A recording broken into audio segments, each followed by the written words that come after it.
सुन रहे हैं श्री रामचरितमानस का अयोध्या कांड भाग 65। भरत जी ने फिर प्रेम पूर्वक प्रणाम किया और कर्म अमलों को जोड़कर वे बोले, हे नाथ, मुझे आपके साथ जाने का सुख प्राप्त हो गया और मैंने जगत में जन्म लेने का लाभ भी पा लिया। हे कृपालु, अब जैसी आज्ञा हो उसी को मैं सिर पर धर कर आदर पूर्वक करूं, परंतु देव, आप मुझे वह कोई सहारा दे जिसकी सेवा कर मैं अवधि का पार पा जाऊं। हे देव, हे स्वामी, आपके अभिषेक के लिए गुरु जी की आज्ञा पाकर मैं सब तीर्थों का जल लेता आया हूँ। उसके लिए क्या आज्ञा होती है? मेरे मन में एक और बड़ा मनोरथ है जो भय और संकोच के कारण कहा नहीं जाता। श्री रामचंद्र जी ने कहा, हे भाई, कहो।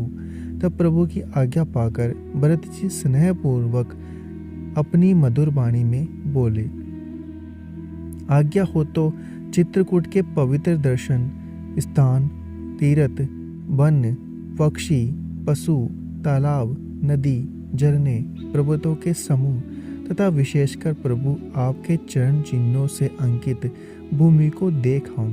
श्री रघुनाथ जी ने बोले, अवश्य ही अत्रि ऋषि की आज्ञा को सिर पर धारण करो। उनसे पूछकर वे जैसा कहें वैसा करो और निर्भय होकर वन में विचरो। हे भाई, अत्रि मुनि के प्रसाद से वन मंगलों का देने वाला परम पवित्र और अत्यंत सुंदर है और ऋषियों के प्रमुख अत्रि जी की जहाँ आज्ञा दे वही तीर्थों का जल स्थापित कर देना। प्रभु के वचन सुनकर भरत जी ने सुख पाया और आनंदित होकर मुनि अत्रि जी के चरण कमलों में सिर नवाया। समस्त सुंदर मंगलों का मूल भरत जी और श्री रामचंद्र जी का संवाद सुनकर स्वार्थी देवता रघुकुल की सराहना करके कल्प वृक्ष के फूल बरसाने लगे। भरत जी धन्य हैं, स्वामी श्री राम जी की जय हो, ऐसा कहते हुए देवता बलपूर्वक हर्षित होने लगे। भरत जी के वचन सुनकर मुनि वशिष्ठ जी, मिथिलापति जनक जी और सभा में सब किसी को बड़ा उत्साह हुआ। भरत जी और श्री रामचंद्र जी के गुण समूह की तथा प्रेम की विदेहराज जनक जी पुलकित कर सहसा प्रकाश उनकी प्रशंसा कर रहे थे। सेवक और स्वामी दोनों का सुंदर स्वभाव है। इनके नियम और प्रेम पवित्र को भी अत्यंत पवित्र करने वाले हैं। मंत्री और सभासद सभी प्रेम मुग्ध होकर अपनी अपनी बुद्धि के अनुसार सराहना करने लगे। श्री रामचंद्र जी और भरत जी का संवाद सुनकर दोनों समाजों के हृदयों में हर्ष और विषाद दोनों हुए। श्री रामचंद्र जी की माता कौशल्या जी ने दुख और सुख समाज को जानकर श्री राम जी के गुण कहकर दूसरी रानियों को धैर्य बंधाया। कोई श्री राम जी की बड़ाई का चर्चा कर रहा है तो कोई भरत जी के अच्छेपन की सराहना करते हैं। तब अत्रि जी ने भरत जी से कहा, इस पर्वत के समीप ही एक सुंदर कुआं है। इस पवित्र अनुपम और अमृत जैसे तीर्थ जल को उसी में स्थापित कर दीजिए। भरत जी ने अत्रि मुनि की आज्ञा पाकर जल के सब पात्र रवाना कर दिए और छोटे भाई शत्रुघ्न, अत्रि मुनि तथा अन्य साधु सहित आप वहां गए जहां वह अथाह कुआं था और उस पवित्र जल को उस पुण्य स्थल में रख दिया। तब अत्रि ऋषि ने प्रेम से आनंदित होकर ऐसा कहा, हे तात, यह अनादि सिद्ध स्थल है। कालक्रम से यह लोप हो गया था, इसलिए किसी को इसका पता नहीं था। तब भरत जी ने सेवकों से उस जल को स्थान को देखा और उस सुंदर तीर्थ के जल के लिए एक खास कुआं बना लिया। देवयोग से विश्व वर्ग का उपकार हो गया। धर्म का विचार जो अत्यंत अगम था वह इस कूप के प्रभाव से सुगम हो गया। अब इसको लोग भरत कूप कहेंगे। तीर्थों के जल के संयोग से यह अत्यंत ही पवित्र हो गया। इसमें प्रेम पूर्वक नियम से स्नान करने पर प्राणी मन वचन और कर्म से निर्मल हो जाएंगे। कूप की महिमा कहते हुए सब लोग वहां गए जहां श्री रघुनाथ जी थे। श्री रघुनाथ जी को अत्रि जी ने उस तीर्थ का पुण्य प्रभाव सुनाया। प्रेम पूर्वक धर्म के इतिहास कहते वह रात सुख से बीत गई और सवेरा हो गया। भरत शत्रुघ्न दोनों भाई नित्य प्रक्रिया पूरी करके श्री राम जी, अत्रि जी और गुरु वशिष्ठ जी की आज्ञा पाकर समाज सहित सब सादे साज से श्री राम जी के वन में भ्रमण करने के लिए पैदल ही चले। कोमल चरण है और बिना जूते के चल रहे हैं। यह देखकर पृथ्वी मन ही मन सकुचाकर कोमल हो गई। कुछ कांटे, कंकड़ी, दरारें आदि कड़वी, कठोर और बुरी वस्तुओं को छिपाकर पृथ्वी ने सुंदर और कोमल मार्ग दिए। सुखों को साथ लिए शीतल मंद सुगंध हवा चलने लगी। रास्ते में देवता फूल बरसाकर, बादल छाया करके, वृक्ष फूल फल कर, तरण अपनी कोमलता से मृग देखकर और पसी सुंदर वाणी बोलकर सभी भरत जी को श्री रामचंद्र जी के प्यारे जानकर उनकी सेवा करने लगे। जब एक साधारण मनुष्य को भी आलस्य से जमाई लेते समय राम कह देने से ही सब सिद्धियां सुलभ हो जाती है, तब श्री रामचंद्र जी के प्राण प्यारे भरत जी के लिए यह कोई बड़ी बात नहीं है। इस प्रकार भरत जी वन में फिर रहे हैं। उनके नियम और प्रेम को देखकर मुनि भी सकुचा जाते हैं। पवित्र जल के स्थान, पृथ्वी के पृथक पृथक बाग, पक्षी, पशु, वृक्ष, घास, पर्वत, वन और बगीचे सभी विशेष रूप से सुंदर, विचित्र, पवित्र, दिव्य देखकर भरत जी पूछते हैं और उनका प्रश्न सुनकर ऋषिराज अत्रि जी प्रसन्न मन से सबके कारण, नाम, गुण और पुण्य प्रभाव को कहते हैं। भरत जी कहीं स्नान करते हैं, कहीं प्रणाम करते हैं, कहीं मनोहर स्थानों के दर्शन करते हैं और कहीं मुनि अत्रि जी की आज्ञा पाकर बैठकर सीता जी सहित श्री राम लक्ष्मण दोनों भाइयों का स्मरण करते हैं। भरत जी के स्वभाव, प्रेम और सुंदर सेवा भाव को देखकर वन देवता आनंदित होकर आशीर्वाद देते हैं। यो घूम फिरकर ढाई पहर दिन बीतने पर लौट पड़ते हैं और आकर प्रभु श्री रघुनाथ जी के चरण कमलों का दर्शन करते हैं। भरत जी ने 5 दिन में सब तीर्थ स्थानों के दर्शन कर लिए। भगवान विष्णु और महादेव जी का सुंदर यश कहते कहते वह 5वां दिन भी बीत गया। संध्या हो गई। अगले दिन सवेरे स्नान करके भरत जी ब्राह्मण, जानाक और समाज आज उठा। आज सबको विदा करने के लिए अच्छा दिन है, यह मन में जानकर श्री कृपालु श्री राम जी कहने में सकुचा रहे। श्री रघुनाथ जी ने गुरु वशिष्ठ जी, राजा जनक जी, भरत जी और सारी सभा की ओर देखा, किंतु फिर सकुचा कर दृष्टि फेर कर वे पृथ्वी की ओर ताकने लगे। सभा उनके सील की सराहना करके सोचती है कि श्री रामचंद्र जी के समान संकोची स्वामी कहीं नहीं है। सुजान भरत जी श्री रामचंद्र जी का रुख देखकर प्रेम पूर्वक उठकर विशेष रूप से धीरज धारण कर दंडवत करके हाथ जोड़कर कहने लगे, हे नाथ, आपने मेरी सभी रुचियां देखी, मेरे लिए सब लोगों ने संताप सहा और आपने भी बहुत प्रकार से दुख पाया। अब स्वामी मुझे आज्ञा दे, मैं जाकर अवधि भर अवध का सेवन करूं। हे दीन दयालु, जिस उपाय से यह दास फिर चरणों का दर्शन करे। हे कौशलाधीश, हे कृपालु, अवधि वर के लिए मुझे वही शिक्षा दीजिए। हे गोसाई, आपके प्रेम और संबंध से अवधपुरवासी, कुटुंबी और प्रजा सभी पवित्र रस आनंद से युक्त है। आपके लिए भव दुख की ज्वाला में जलना भी अच्छा है और प्रभु आपके बिना परमपद मोक्ष का लाभ भी व्यर्थ है। हे स्वामी, आप सुजान हैं सभी के हृदय की और मुझ सेवक के मन की रुचि, लालसा और रहनी जानकर ये प्रणताल आप सब किसी का पालन करेंगे और हे देव, दोनों तरफ को और अंत तक निभाएंगे। मुझे सब प्रकार से सब बहुत बड़ा भरोसा है। विचार करने पर तिनके के बराबर भी सोच नहीं रह जाता। मेरी दीनता और स्वामी का स्नेह दोनों ने मिलकर मुझे जबरदस्ती डीठ बना दिया है। हे स्वामी, इस बड़े दोष को दूर करके संकोच त्याग कर मुझ सेवक को शिक्षा दीजिए। दूध और जल को अलग अलग करने में हंसनी की सी गति वाली भरत जी की विनती सुनकर उसकी सभी ने प्रशंसा की।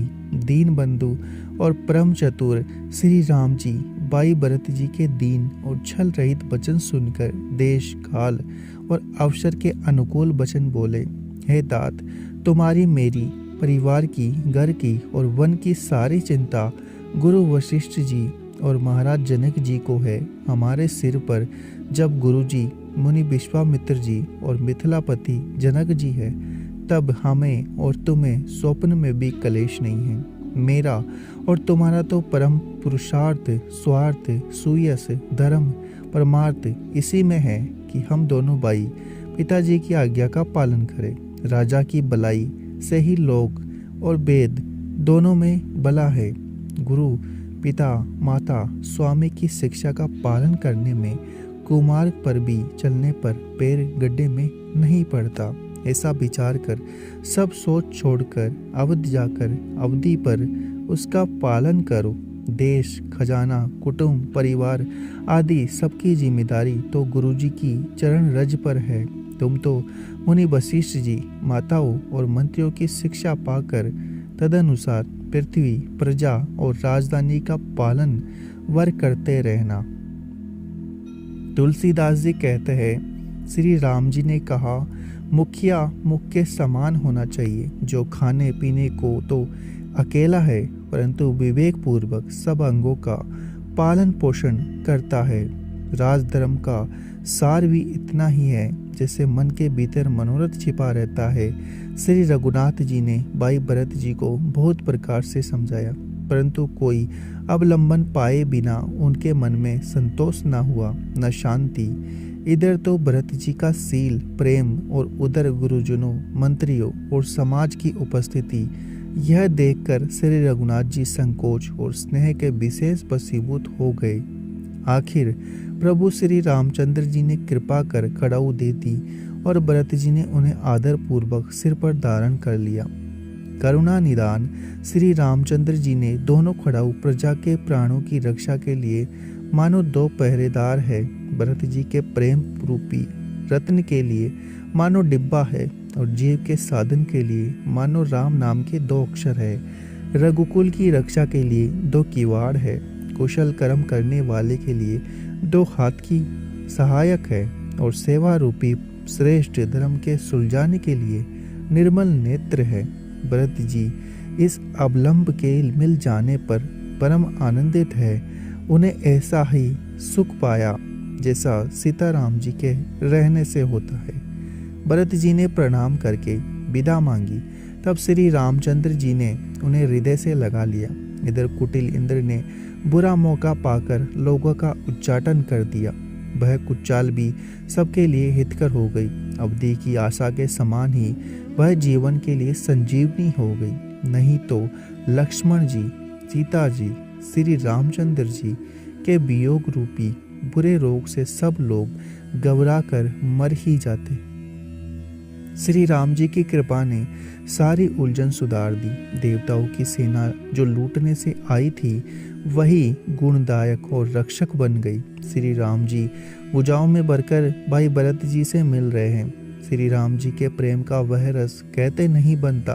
तन, मन और वचन तीनों में प्रेम उमड़ पड़ा। धीरज की दूरी को धारण करने वाले श्री रघुनाथ जी ने भी धीरज त्याग दिया। वे कमल सदृश नेत्रों का जल बहाने लगे। उनकी यह दशा देखकर देवताओं की सभा दुखी हो गई। मुनिगण, गुरु वशिष्ठ जी और जनक जी सरीखे धीर धुरंधर जो अपने मनों को ज्ञान रूपी अग्नि में सोने के समान कस चुके थे, जिनको ब्रह्मा जी ने निर्लेप ही रचा और जो जगत रूपी जल में कमल के पत्ते की तरह ही पैदा हुए, वे भी श्री राम जी और भरत जी के उपमा रहित अपार प्रेम को देखकर वैराग्य और विवेक सहित तन मन वचन से उस प्रेम में मग्न हो गए।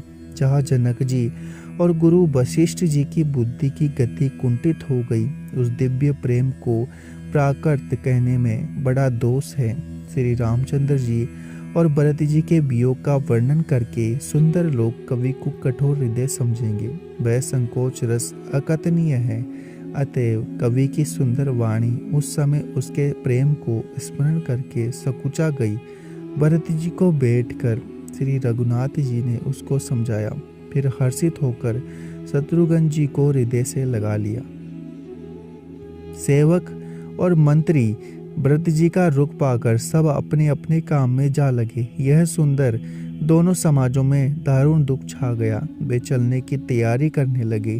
प्रभु के चरण कमलों की वंदना करके श्री राम जी की आज्ञा को सिर पर रखकर भरत शत्रुघ्न दोनों भाई चले। मुनि, तपस्वी, वन देवता सबका बार बार सम्मान करके उनकी विनती की। फिर लक्ष्मण जी को क्रमशः बैठकर तथा प्रणाम करके और सीता जी के चरण कमलों की दूली को सिर पर धारण करके और समस्त मंगलों के मूल आशीर्वाद सुनकर वे प्रेम सहित चले।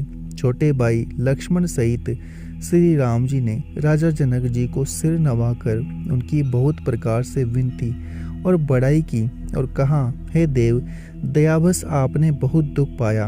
आप समाज सहित वन में आए। अब आशीर्वाद देकर नगर को पधारिए। यह सुन राजा जनक जी ने धीरज धरकर गमन किया। फिर श्री राम जी ने मुनि, ब्राह्मण और साधुओं को विष्णु और शिव के समान जानकर सम्मान करके उनको विदा किया।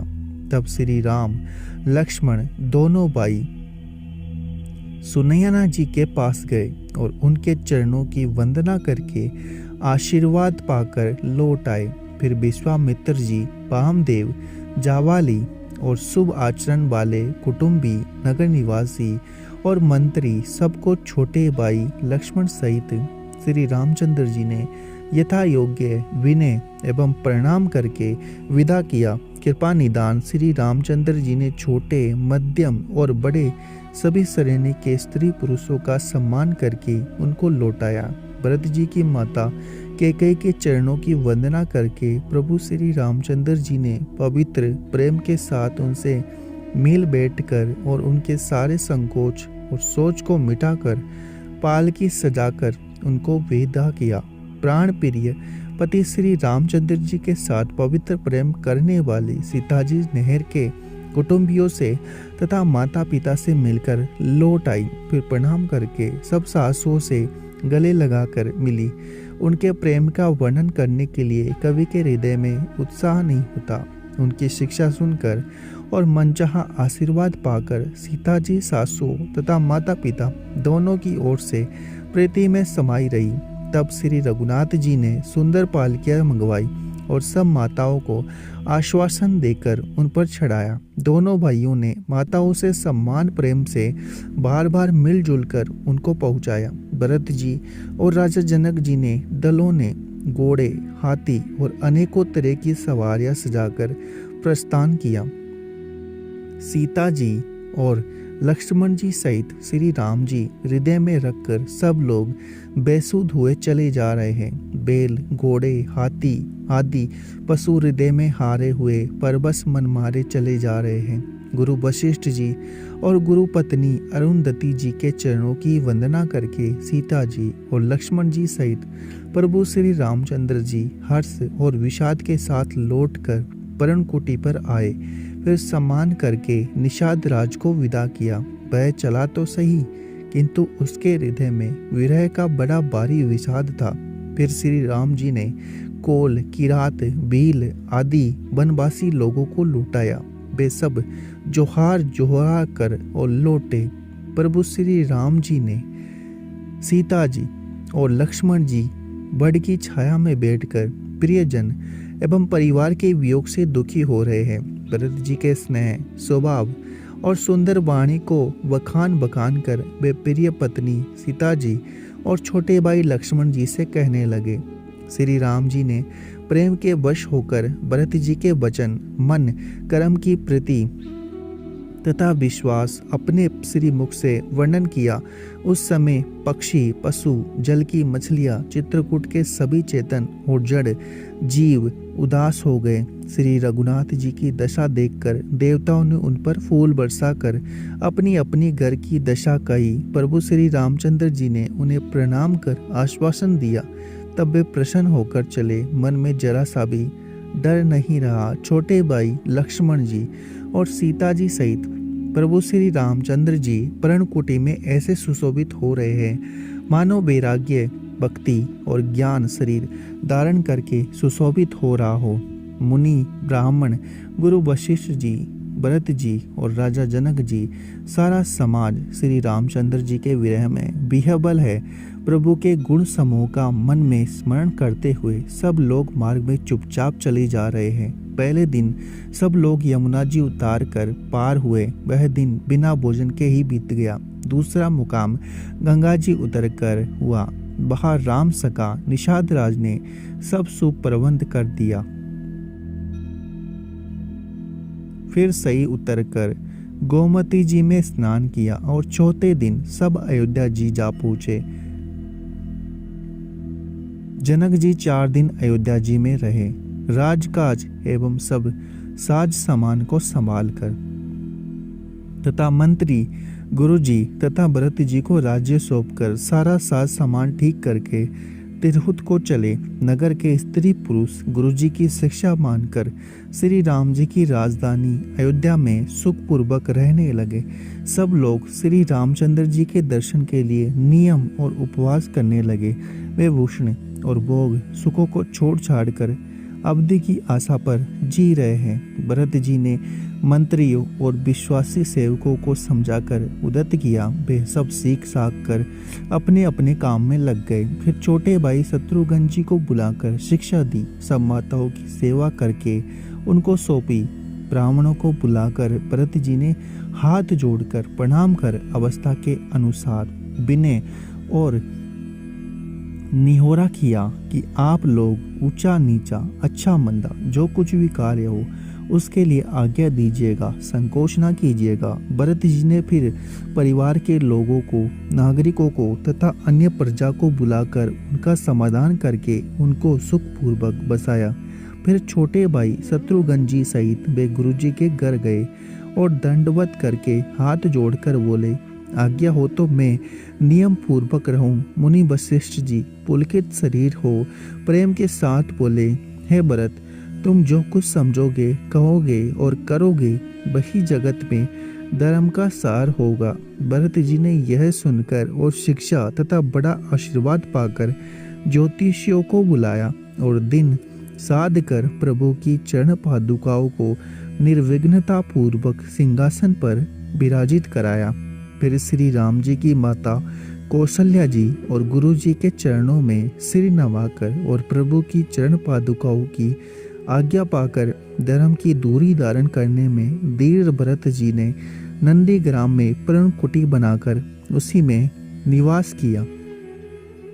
सिर पर जटा जूट और शरीर में मुनियों के वस्त्र धारण कर पृथ्वी को खोदकर उसके अंदर कुश की आसनी बिछाई। भोजन, वस्त्र, बर्तन, व्रत, नियम सभी बातों में वे ऋषियों के कठिन धर्म का प्रेम सहित आचरण करने लगे। गहने, कपड़े, अनेकों प्रकार के भोग सुखों को मन तन वचन से तृण तोड़कर त्याग दिया। जिस अयोध्या के राज्य को देवराज इंद्र सिहाते थे और लसर जी की संपत्ति सुनकर कुबेर भी लजा जाते थे, उसी अयोध्यापुरी में भरत जी अनासक्त होकर इस प्रकार निवास कर रहे हैं जैसे चंपा के बाग में पोरा।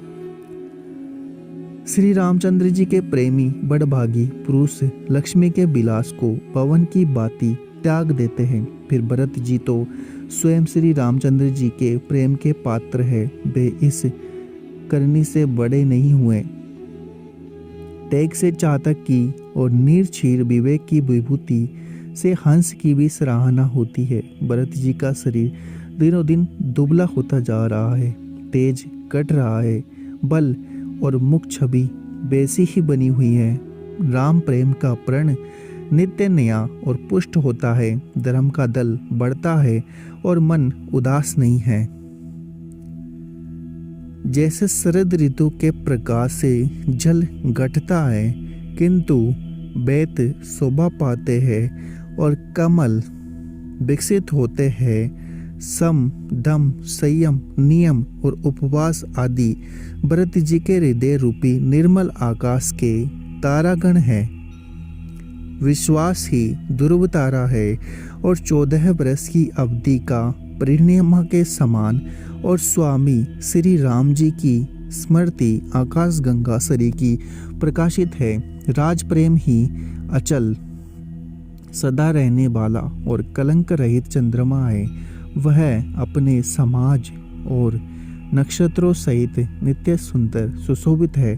भरत जी की रहनी समझकर करनी भक्ति, वैराग्य, निर्मल गुण, ऐश्वर्य का वर्णन करने में सभी सुकवि सकुचाते हैं, क्योंकि वहाँ स्वयं शेष, गणेश जी और सरस्वती जी भी पहुँच नहीं है। वे नित्य प्रति प्रभु की पादुकाओं का पूजन करते हैं। हृदय में प्रेम समाता नहीं है। पादुकाओं ने आज्ञा मांगकर वे बहुत प्रकार से राजकाज करते हैं। शरीर पुलकित है, हृदय में श्री राम जी और सीता जी है। जीव राम नाम जप रही है, नेत्रों में प्रेम का जल भरा है। लक्ष्मण जी और श्री राम जी, सीता जी तो वन में बसते हैं, परंतु भरत जी घर में ही रहकर तप के द्वारा शरीर को कस रहे हैं। दोनों ओर की स्थिति समझकर सब लोग कहते हैं कि भरत जी सब प्रकार से सराहने योग्य हैं। उनके व्रत और नियमों को सुनकर साधु संत भी सकुचा जाते हैं। उनकी स्थिति देखकर मुनिराज भी लज्जित होते हैं। भरत जी का परम पवित्र आचरण मधुर, सुंदर और आनंदित मंगलों का करने वाला है। कलयुग के कठिन पापों और कलेशों को हरने वाला है। महामोह रूपी रात्रि को नष्ट करने के लिए सूर्य के समान है। पाप समूह रूपी हाथी के लिए सिंह है। सारे संतापों के दल का नाश करने वाला है। भक्तों को आनंद देने वाले, भव के पार का भजन करने वाला तथा श्री राम प्रेम रूपी चंद्रमा का सार अमृत है। श्री सीताराम जी के प्रेम रूपी अमृत से परिपूर्ण भरत जी का जन्म यदि नहीं होता तो मुनियों के मन को भी अगम, यम, नियम, सम, दम आदि कठिन व्रतों का आचरण कौन करता। दुख, संताप, दरिद्रता, दंभ आदि दोषों को अपने सुयस के बहाने कौन हरण करता तथा कली काल में तुलसीदास जैसे सटों को हठ पूर्वक कौन श्री राम जी के सम्मुख करता। तुलसीदास जी कहते हैं, जो कोई भरत जी के चरित्र को नियम से आदर पूर्वक सुनेंगे उनको अवश्य ही सीताराम जी के चरणों में प्रेम होगा और सांसारिक विषय रस से वैराग्य होगा। कलयुग के संपूर्ण पापों को विध्वंस करने वाले श्री रामचरितमानस का यह दूसरा सोपान अयोध्या कांड समाप्त हुआ। अगर आपको हमारा यह प्रयास अच्छा लग रहा है तो चैनल को सब्सक्राइब करें, वीडियो को लाइक और शेयर करना ना भूलें।